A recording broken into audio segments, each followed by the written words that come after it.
El 26 de junio de 2009 fallecía Michael Jackson, uno de los artistas más importantes del siglo XX y de toda la historia, y un icono pop mundial. A día de hoy lo sigue siendo. Por desgracia, más allá de su música, sobre Michael Jackson sobrevuelan una serie de acusaciones que, todo hay que decirlo, a nivel judicial nunca llegaron a ser demostradas.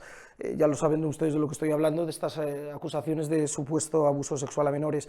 Se basan en 4 denuncias, 2 de ellas se hicieron en vida del propio artista, una en 1993 y otra en 2005. Ambas bueno, quedaron resueltas a nivel judicial y no se pudo probar la culpabilidad del artista. La primera de ellas, hay que decir que fue un juicio por lo civil y Michael Jackson llegó a un acuerdo prejudicial, aunque su intención era llegar a un juicio penal porque estaba convencido de su inocencia. Sin embargo, la justicia norteamericana, que tanto lo complica a veces porque el dinero es muy importante en esas tierras, lo es aquí, imagínense en Estados Unidos, lo complicó muchísimo.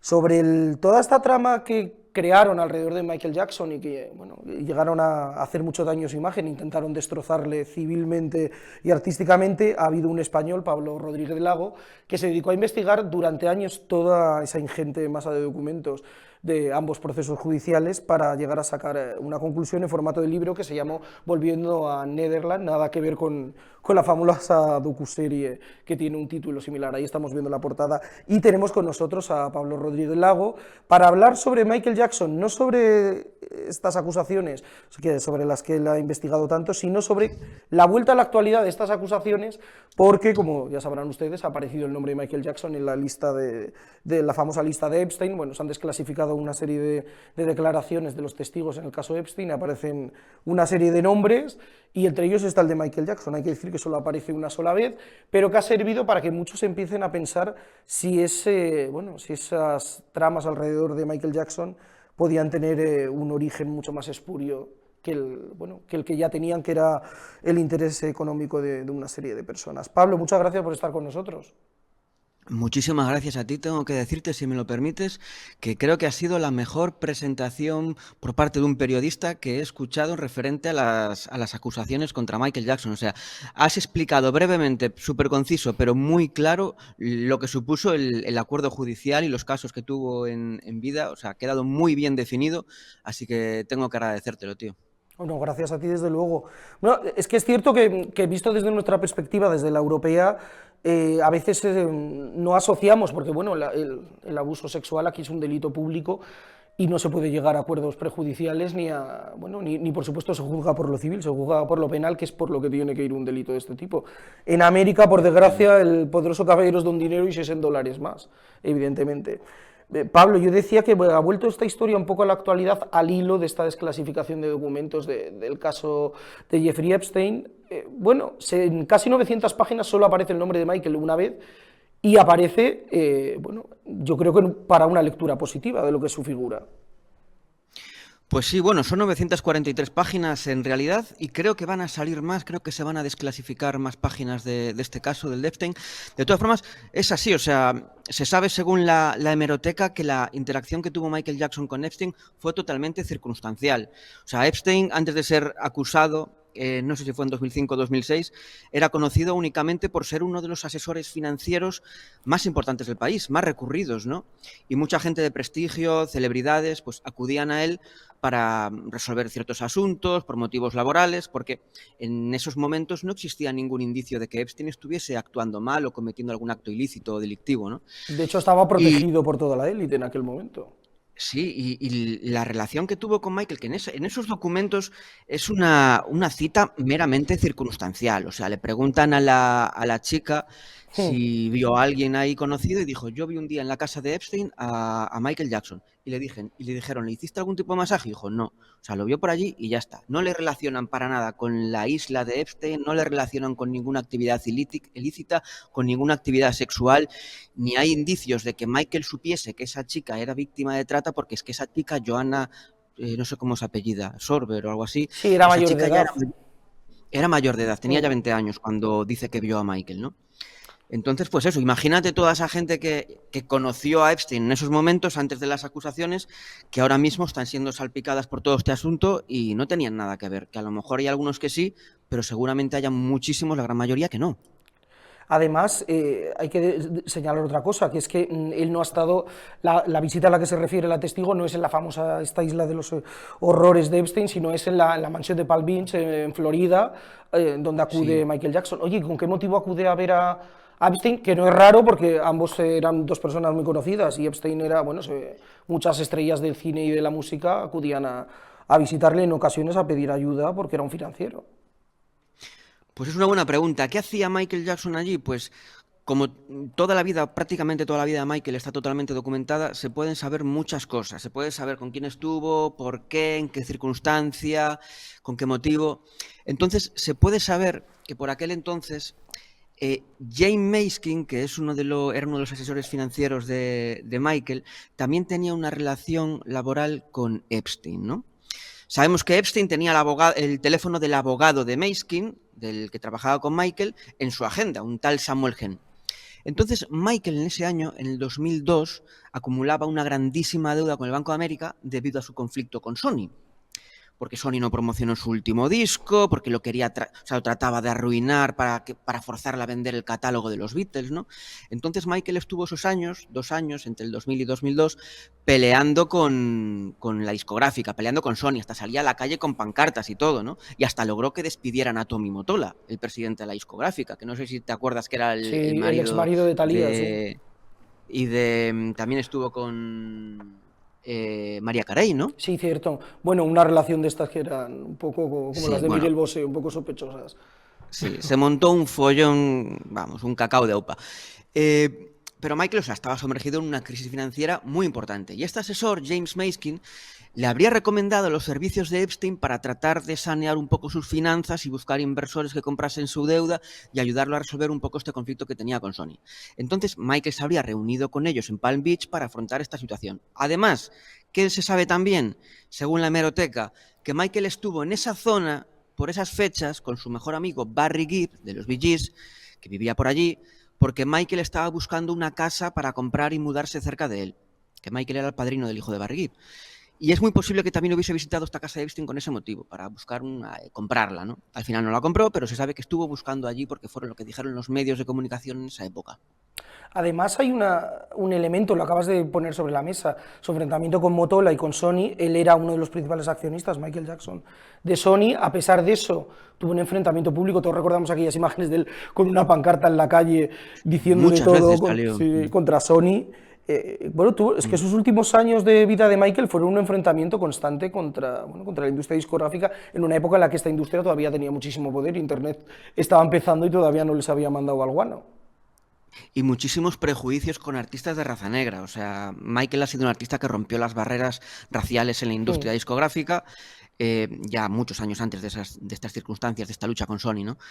Pero esta época, precisamente la foto que estás poniendo, es genial porque es una época en el 2000, 2002, 2003, en las que Michael se las dio de predicador e iba por ahí dando sermones y dando conferencias y haciendo charlas en Harlem, en Oxford, en todos lados, sobre los problemas que tenían los artistas de raza negra en la industria discográfica y llamándolos a todos de racistas para arriba, de racistas para arriba, y con pancartas y con todo. Era un activista brutal en esta época, Michael. Me gustaba mucho esa actitud, aunque visiblemente era la época en la que estaba más desfavorecido, pero a nivel comunicador yo creo que fue de las mejores, la verdad. Sí, además en esa época, Pablo, es cuando él, volviendo un poco al... Claro, yo me planteaba, cuando leí tu libro y en alguna ocasión hablamos de él, me llamaba la atención cómo aparecía otro nombre, no el de Epstein, pero sí el de otro pájaro de presa, como era Harvey Weinstein, y me dijiste bueno, y en el libro lo cuentas, pero a mí me dijiste una frase que me llamó mucho la atención, que era Weinstein utilizó a Michael Jackson y a otros personajes famosos como chivo expiatorio. Claro, ahora uno, la tendencia, sé que lo de las conspiraciones siempre hay que cogerlo con pinzas, pero la tendencia a pensar, bueno, igual al señor Epstein le vino muy bien la existencia de Michael Jackson y, bueno, la sombra de no vas a contar nada de lo que yo estoy haciendo y además te voy a destrozar, es inevitable que la pongamos sobre la mesa. Aunque insisto, lo de las conspiraciones hay que cogerlos con pinzas, aunque hay que decir que en esa etapa que tú estás citando, en una famosa locución, Michael Jackson hablaba de la palabra conspiración, también la puso sobre la mesa. Sí, o sea, Harvey Weinstein, el primero, financiaba noticias y rumores en la prensa sobre Michael Jackson, cosas horribles, cosas, bueno, situaciones muy desagradables, sobre Michael y sobre otros muchos, sobre deportistas también, para intentar un poco desviar la atención de sus propios escándalos, ¿no? ¿Y a quién usaba Harvey Weinstein y toda esta gente en los medios de comunicación? A su cabeza de turco más importante, ya te puedes imaginar quién es, ¿no? Claro, no, además... La comunicadora más importante que hay a lo mejor en Estados Unidos. Ahora quería, y casi en el mundo, ahora quería sacarte sobre la mesa el nombre de Oprah Winfrey. Oprah le hace una entrevista en los 90 a Michael. Yo creo que es la entrevista más famosa de Michael Jackson, con diferencia, por la forma que tuvo ella. Hay que decir que esa entrevista a ella le viene muy bien, porque en aquella época tenía una competencia muy grande. El paso del tiempo lo sepulta todo, pero la gran comunicadora en América en aquella época era Barbara Walters. Era mucho más importante que Oprah Winfrey, y Oprah, a raíz de aquella entrevista, bueno, se convierte en la reina de la tele americana. 10 años después, en 2005, hace un juicio paralelo tremendo con un especial televisivo que aquí incluso en España se llegó a emitir, ese programa de Oprah Winfrey. Y ahora, bueno, su nombre, algunos lo vinculan otra vez al de Epstein, y dices, bueno, qué casualidad que esta señora aparezca de fondo en todo, ¿no? Es que tú fíjate, cuando fue el veredicto, la jornada de decisión del jurado en el caso de 2005 por el juicio de Michael Jackson, Oprah hizo un especial en televisión poniéndolo verde en la jornada de deliberación del jurado en el juicio del siglo, ¿no? Con protagonistas del juicio un día antes de que se supiera, que bueno, eso que aquí en España acabaríamos en la cárcel si lo llegamos a hacer. Es que Oprah, si lo llega a hacer en España, en Reino Unido, acabaría en la cárcel. Sí. En Estados Unidos se lo permitieron, no sé cómo, pero es que Oprah hizo una campaña de desprestigio contra Michael Jackson brutal, brutal. O sea, no es normal que hiciese eso cuando el jurado estaba deliberando en un caso que podía acabar con él en la cárcel. O sea, lo intentó condenar directamente en televisión. ¿Qué pasa? Que Oprah formó parte activa, así literalmente por así decirlo, de la campaña promocional de Living Neverland también. O sea, le dio promoción le dio promoción en redes y hasta hizo un especial en televisión cuando se estrenó. Y es muy curioso. O sea, te puedes preguntar, ¿por qué Oprah haría esto contra Michael Jackson? Pues por muchos motivos. O sea, hay que ver quiénes son los amigos de Oprah. Por un lado, Paul McCartney. Por otro lado, Harvey Weinstein, que ya hablamos que contrataba periodistas para fabricar rumores sobre Michael Jackson y ocultar sus propios escándalos. Por otro lado, Quincy Jones, que tiene tela lo de Quincy Jones, el productor de Michael Jackson, que hay ciertas cosas que no te puedo contar porque son referentes a personas de mi entorno y amigos, pero Quincy Jones es un capo de la mafia italiana, pero gordos, de los gordos, Luego David Geffen era otro de los mejores amigos de Oprah, que tal vez es el hombre más poderoso de la industria del entretenimiento, ¿no? Y que también fue una de las personas que controló y dominó absolutamente las finanzas de Michael en los 90 y acabaron fatal. De hecho, Michael le llegó a acusar directamente de tratar de arruinar su carrera, ¿no? Y todos ellos, que tienen muchísima influencia en los medios de comunicación, usan a Oprah, que es la cara visible y la principal comunicadora de Estados Unidos, ¿no? Y claro, ahora es íntima amiga de todos ellos. Ahora su nombre, me hace gracia porque esto, como diría el refranero español, a buen corneador no le faltarán cornadas, y ahora el rumor que hay es que en la próxima desclasificación de documentos de Epstein puede que aparezca el nombre de Oprah, y está de los nervios ella, porque es verdad que le han hecho un linchamiento en Estados Unidos, en algunos medios y en redes, sobre todo, más que llamativo, y dices, bueno, has acabado probando un poco tu propia medicina. También, o sea, yo no sé la relación exactamente que tenía Oprah con Weinstein, con Epstein, pero también hay imágenes de ellos juntos, o sea, que no te extrañe que llegue a salir en los documentos.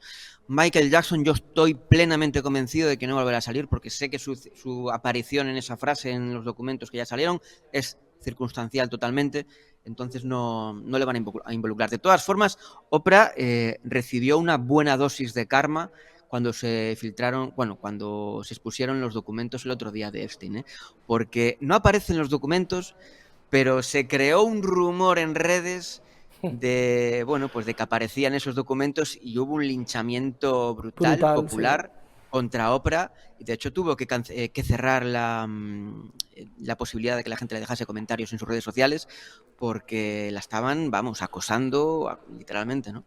Pero no salía. Oye, por ponernos, insisto que lo de las conspiraciones a mí me gusta cogerlo con pinzas, pero por ponernos un poco quisquillosos, si hay unas personas a las que está promocionando Oprah Winfrey desde hace un par de años en los Estados Unidos, esos son los duques de Sussex, Harry y Meghan. Si hay un protagonista en las desclasificaciones de los escándalos de Epstein, eso es el príncipe Andrew. Y qué Bueno, curioso, vuelve a aparecer de manera tangencial Michael, esto es tangencial, una de las grandes amigas de Michael Jackson fue la princesa Diana, a la que no tenían precisamente cariño el príncipe Andrew ni nadie de la Casa Real Británica. totalmente, ¿no? Pero el príncipe Andrew es que ya no es que solamente salgan los documentos, es que hay imágenes, hay vídeos, hay de Sí. todo. O sea, está hasta el cuello. Y hay muchos más, o sea, hay muchos, pero quiero decirte, algunos simplemente aparecen en esos documentos simplemente para negar su intervención en las supuestas orgías, en las Que eso supuestas también hay que acusaciones. señalarlo, ¿eh? Claro, o sea, la mayor parte de ellos se citan a lo mejor en emails o se citan en los testimonios de estas chicas, pero simplemente para negarle su implicación en estos actos, ¿no? Claro, hay que tenerlo en cuenta. Hablabas un poco, o hablábamos antes y lo poníais sobre la mesa, bueno, los enemigos poderosos que llegó a tener Michael Jackson. Yo recuerdo que, no sé si tú estarás de acuerdo, para mí la etapa musical más, o al menos la que a mí más me llega, es la época en la que Jackson empieza a hacer canciones un poco más retorcidas en el mejor sentido, que se me entienda la palabra, y hace una canción interesantísima que se llama Money, donde Ujú. bueno, es una crítica al capitalismo más feroz norteamericano y aparecen nombres. Me ha llamado la atención, bueno, aparecen los clásicos, los Rockefeller, en fin, la banca Morgan, pero de repente aparece Trump, que en aquel momento hay que decir que no Ujú. era el político que es hoy en día, pero bueno, era un poco la imagen del financiero de Wall Street por excelencia, pero me llamó la atención porque si uno googlea, llegaron a tener buena relación. Bueno, de hecho creo que pasó la luna de miel de su primer matrimonio, Michael, ¿no? En la Torre Trump, creo, ¿no? Sí, o sea, Michael hubo una época en la que estuvo viviendo con Lisa Mari en Con la la hija de Torre Trump. Presley. Sí, con la hija con la hija de Elvis. Y la verdad es que tenía una buena relación con Trump en los 90, pero claro, es lo que tú bien dices. En los 90, en los 80, Trump no era el político loco que es ahora, ¿no? Era una persona que generaba simpatía en la gente, que era un magnate que salían solo en casa, ¿sabes? O sea, no sé, era simpático y a la gente le caía en gracia. Quiero decirte, Michael se llevaba con él, pero como se llevaba también con todo el mundo, también, o sea, se llevaba también con Bill Clinton, Michael. Sí. De De hecho, él hecho, hacía cantó en la... campañas, hay que decirlo. Michael Jackson, yo lo recuerdo hacer campañas por el Partido Demócrata. Y Trump también hacía Sí, campañas por el Partido Demócrata. Mira las vueltas que da o la vida. sea, claro, o sea, Michael llegó a cantar en la gala presidencial, en galas para recaudar fondos para el partido, y quiero decirte, se apoyaban unos a otros. Y aparte, como esto era previo a las acusaciones de Epstein, a la vinculación que tiene Trump con Epstein, realmente es previo a las acusaciones. Entonces, seguramente no estaba involucrado en ningún asunto turbio Trump cuando tenía esta relación con Michael, ¿no? Pero bueno, sí que es verdad que tuvieron una buena amistad. Se sabe que Michael era la única persona que Trump le daba vía libre para que fuese a visitarlos cuando quisiese. Los hijos de Trump y Trump siempre han hablado genial de Michael, que cuando iba a visitarlos a su casa siempre decían que estaban horas y horas hablando, pasaba mucho tiempo también jugando a videojuegos con los hijos y bueno, pues son relaciones que también te puedo decir que Michael tenía relaciones con todo el mundo, Leonardo DiCaprio, Claro. no sé, o sea, dime, Eddie Murphy, actores de todo tipo, celebridades, o sea, todo el mundo en Estados Unidos tiene una anécdota con Michael Jackson, ¿sabes lo que te quiero Sí. decir? Es Es más, así. antes que hablaba de Lady Di, yo creo que si ha habido un hombre, una estrella de la música que ha tenido como una relación muy curiosa con una serie de, además de mujeres muy sensibilizadas con ciertas cosas, es Michael Jackson, porque no solo era amigo de Lady Di, era con Liza Minnelli, Liz Taylor la adoraba, Liz Taylor que es bueno, de los grandes mitos que ha tenido el cine clásico, bueno, y tenían esa Sí, sí. interconexión, todas ellas además fueron mujeres muy reivindicativas y muy, bueno, la propia Liz Taylor o Lady Di, pioneras en concienciar con el VIH, por ejemplo. Sí, fíjate que es curioso porque la gente acostumbra a decir que Michael solo tenía amigos que eran niños y eso le parece muy sospechoso. Pero es que yo te puedo sacar una lista 1000 veces mayor de amigos de Michael que eran adultos, que eran mujeres, que eran incluso Mm. mayores que él, pero enorme. O sea, quiero decirte, hay mucho desconocimiento y el foco de atención se ha centrado siempre en los niños y me parece normal porque ha habido acusaciones, ¿vale? Pero es que las relaciones de Michael no solamente se encontraban niños, o sea, Michael realmente tenía trato con todo el mundo, independientemente de su edad, de su sexualidad, de su género, o sea, de todo. Y los mejores amigos precisamente de Michael, pues eran, tú lo has dicho, Liza Minnelli, Elizabeth Taylor y otros muchos que también eran mucho mayores que él. Claro, además, Insisto, eres autor de un libro donde has tomado la molestia de leer la documentación que es pública, sácalo ahí, ahí lo tenemos, que siga a la venta, por cierto, a animar a la gente a que se lo compra, porque es un libro de Muchísimas gracias. investigación donde tú has hecho un trabajo que muchos periodistas no han querido hacer, que es decir, voy a ver, bueno, la documentación oficial, porque ya no se trata de yo opino o dejo de opinar, se trata de ha habido una serie de procesos judiciales, siempre teniendo en cuenta el sistema judicial norteamericano. Poníamos yo le decía en la presentación, año 93, una acusación de abuso sexual, queda en una demanda civil, lo que ha quedado públicamente es Michael pagó dinero para bueno, para taparlo, no, es que en Estados Unidos se permite que haya un proceso civil antes que un penal, cosa que en Europa es surrealista, por cierto. Creo que en el estado de California cambiaron la ley a raíz de esto, precisamente para que no se convirtiese la ley en un cash converter. Pues sí, lo del acuerdo extrajudicial es algo que se quedó el titular en la memoria Claro. colectiva de la gente. Pero no es así, hay que pensar un poco qué es lo que ha pasado, indagar un poco y ver que tú no te puedes librar de un juicio por abusos a menores pagando dinero, es imposible. O sea, es muy sencillo. Bueno, a ver, es muy complejo, pero se puede explicar de manera muy sencilla, que es un poco más o menos como lo has explicado tú.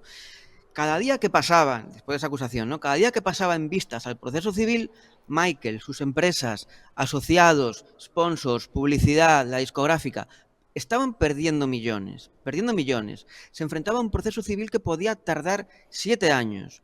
Tenía una demanda del promotor de la gira de Dangerous que tuvo que cancelar, que también le estaba pidiendo 20 millones.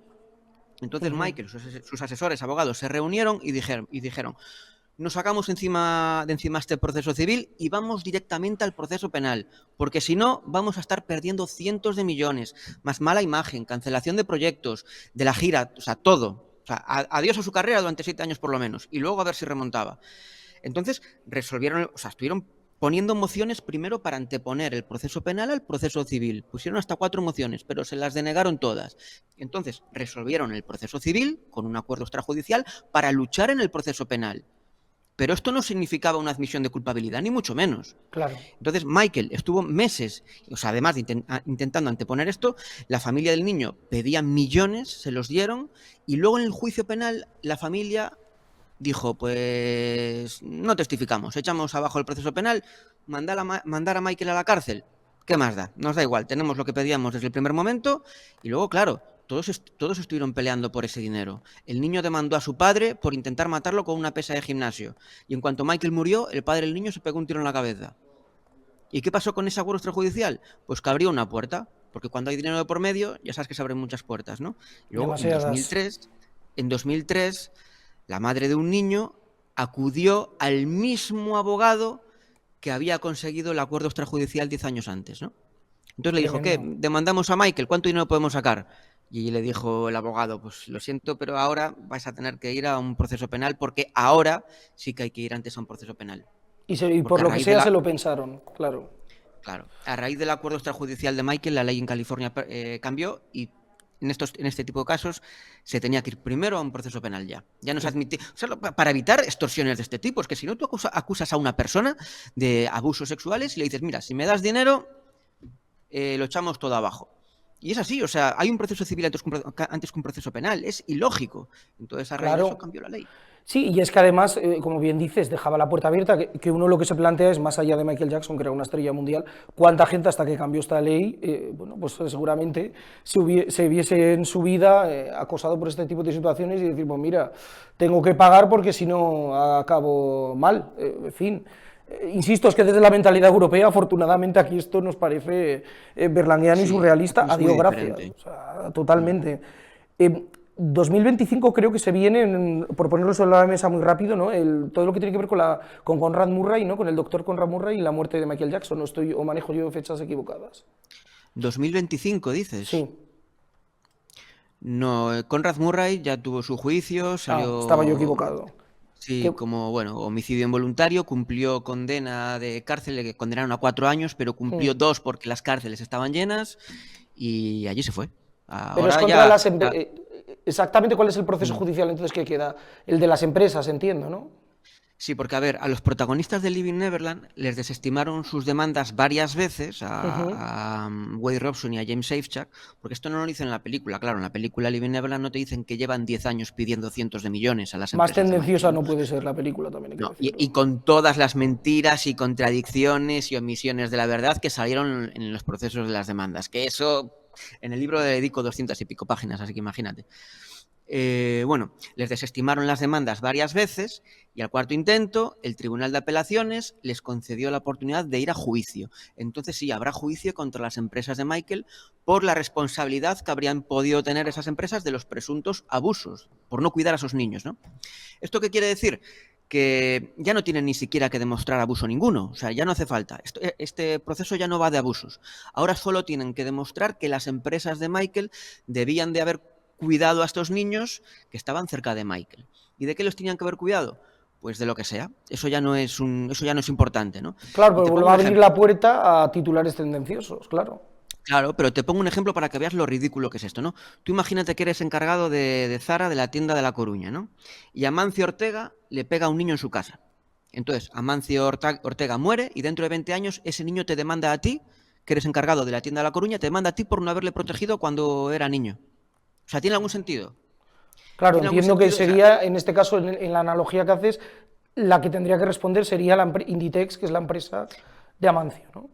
y es que Inditex, ¿en qué momento tiene que vigilar lo que hace Amancio Ortega en su casa? Sí, a nivel privado, claro, sí, sí. Claro, o sea, los empleados no tienen la obligación de vigilar a su jefe. En todo caso será al revés, ¿no? No, no, tremendo. O Y sea, hay ¿qué posibilidades pasa? de que esto prospere o se va a quedar en...? Sí, o sea, el proceso judicial va a tener lugar en principio. Ahora están con la fase de descubrimiento, que Hmm. bueno, para presentar los casos, que será a lo largo de este año. Yo creo que el juicio empezará en 2025. Sí, era la No se fecha que a saben mí las me fechas. bailaba, Se claro. sabe que hay una audiencia previa el mes que viene, en febrero. Y bueno, pues a ver qué pasa. Yo creo que las empresas de Michael esta vez lo tienen bastante complicado, porque tanto Robson como Safechuck no tienen que demostrar nada más allá de la duda razonable. Es decir, o sea, Claro, porque la carga probatoria en un juicio civil allí en Estados Unidos es muy baja. Entonces, con que el 50% del jurado piense que pudo haber sido posible que las empresas tuviesen la responsabilidad de los presuntos abusos, las empresas ya saldrían culpables. claro. Y existe la Entonces, posibilidad de que... tienen que luchar por eliminar toda duda las empresas de Michael. Eliminar toda duda no solo de que hubiese abusos, sino de que ellos no tuviesen responsabilidad ninguna de esos niños. Tienen que eliminar todo, porque si hay un 50% de duda, ya pueden salir culpables. Y al ser un juicio de responsabilidad civil, entiendo que aquí sí que las empresas podrían llegar a un acuerdo antes del juicio y Sí, quitárselo un poco de encima, podrían ¿no? llegar a un acuerdo. ¿Qué es lo que buscan, eh? O sea, los abogados que tienen contratados Wade Robson y James Safechuck son expertos en conseguir acuerdos extrajudiciales de cientos de millones. O sea, tú entras en la página web de Stewart Mann Finaldi, que bueno, acaban de cambiar de abogados el otro día, ¿eh? Pero son los abogados que tuvieron durante estos últimos años, Robson y Safechuck. Si tú entras en la web de Stewart Mann Finaldi, que son los abogados, ves que tiene un apartado en el que se jactan, que presumen de todos los acuerdos extrajudiciales supermillonarios que consiguieron en demandas de este tipo de acusaciones de abusos, ¿no? Porque es que es eso, o sea, te demandan por abusos. Si no quieres llegar a un acuerdo extrajudicial, ¿qué hacen? Presión en los medios, van vendiendo exclusivas. Entonces te van arruinando tu reputación poco a poco. Entonces a las empresas, a lo mejor a la iglesia o a una universidad que hay un profesor acusado de tal, les conviene llegar a un acuerdo extrajudicial para que no se siga arruinando su reputación poco a poco, ¿no? Entonces yo creo que a lo mejor a las empresas de Michael les conviene llegar a un acuerdo con estos tipos porque es que si no van a ir hasta el final y les van a seguir arruinando poco a poco. Ya viste, salió un documental. ¿Qué más puede arruinar la reputación de Michael que un documental? Salen noticias en los medios cada vez que hay un proyecto de Michael Jackson, cada vez que anuncian musical en Broadway, cada vez que anuncian disco de recopilatorio, no sé qué. Esos días hay noticias horribles de Michael en la prensa, justamente esos días. El mismo día, el día antes, el día después. Noticias recicladas salen a propósito para arruinar la reputación. Entonces, yo creo que al patrimonio de Michael no le conviene que esto prospere. No sé, estaría guay que fuesen a juicio y que ganasen las empresas y demostrasen de una vez públicamente ya que todo es una farsa motivada por el dinero. Pero si no, pues a lo mejor les conviene llegar a un acuerdo, firmar un acuerdo de confidencialidad y seguir adelante con los proyectos, con el biopic, con el musical de Broadway en Londres, en Japón y tal, y ya está. Y Claro, a que tú has otra, y dicho la borrón y cuenta palabra nueva. clave, has dicho la palabra clave que es dinero, porque hay que recordar que Michael Jackson es de los, no lo digo con ironía, pero es que es la realidad, uno de los muertos más rentables que hay ahora mismo en el mundo, porque además supone muchísimo, muchísimo dinero por muchas vías, y bueno, en fin, al Sí, olor del dinero... Según la lista Forbes, todos los años desde que murió es el artista muerto más rentable año tras año. Incluso un año fue el artista más rentable muerto y vivo, que fue en 2016. Dejó de ser el número uno tras el documental Living Neverland, estuvo un par de años sin ser el número uno, a lo mejor era el número 4 o 5 y tal, pero ha vuelto a serlo este último año. O sea, quiero decirte que es un emporio, el emporio de Michael Jackson, que a día de hoy sigue manejando muchísimo, muchísimo dinero. Y Y bueno, prueba pues del les interés que conviene, genera es les que conviene. estemos nosotros aquí, claro. Si no, no, si no Efectivamente, generase interés 15 no años estaríamos después de la aquí. muerte. Claro, ahí Así es. estamos. Bueno, y Pablo, ¿y en qué andas ahora? Porque me has dicho que antes que estabas escribiendo algo, ¿tiene que ver con Michael o con otros Sí, yo personajes? escribo, de hecho he renovado un poco mis cuentas en mis redes, porque yo me dedico a eso, o sea, estoy básicamente día y noche en la divulgación de todo este tipo de contenido y de noticias relacionadas con Michael, porque me parece emocionante, aunque muy triste y muy doloroso, y lo odio, realmente lo odio, pero a la vez me parece muy emocionante. Entonces, estos 2 años van a ser súper, súper intensos, entonces hay que estar aquí peleando por informar a la gente, peleando porque la gente hable y sí, estoy escribiendo cositas que espero que vean la luz dentro de muy poco, dentro de unos meses. No digo a qué me estoy refiriendo, pero porque no me dejan hablar de ello de momento, pero sí, pero habrá cosas que, bueno, estoy trabajando en ello. Estaremos atentos de todas formas para tenerte aquí, que por cierto, a ver si dejas Galicia, que está muy bien, pero te nos vienes, aunque sea de visita a la meseta alguna vez, volver a Sí, decirles a hombre, nuestros claro, voy espectadores mucho a Madrid. que tu libro es muy interesante, que se lo adquiera y que quieren gran descubrir la otra faceta de Pablo a través de su grupo FEI, que aquí donde le vemos tan serio con su coleta, sus gafas, se nos convierte de vez en cuando en una estrella del glam rock y eso siempre, que vean esa faceta Yo ya también no es sé quién, interesante. yo ya no sé quién soy a estas alturas de la vida. O sea, pasar de la música a escribir y luego a la oficina a trabajar, que soy administrativo en una asociación de empresarios que no tiene absolutamente nada que ver. No sé el año que viene lo que voy a hacer. A lo mejor soy astronauta o algo. Vete tú a saber. Bueno, el caso que te mueves entre la literatura y el cabaret, y eso está muy bien. Pablo, muchísimas gracias. Gracias a vosotros, de verdad. Muy divertido. Encantado de estar aquí con vosotros. Un abrazo, Galiacho.